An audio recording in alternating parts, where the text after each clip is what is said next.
أعوذ بالله من الشيطان الرجيم. بسم الله الرحمن الرحيم.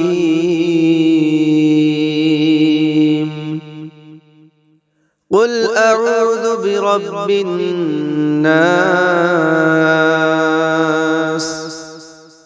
ملك الناس،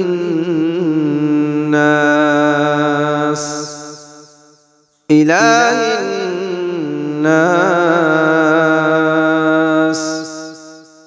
من شر الوسواس الخناس،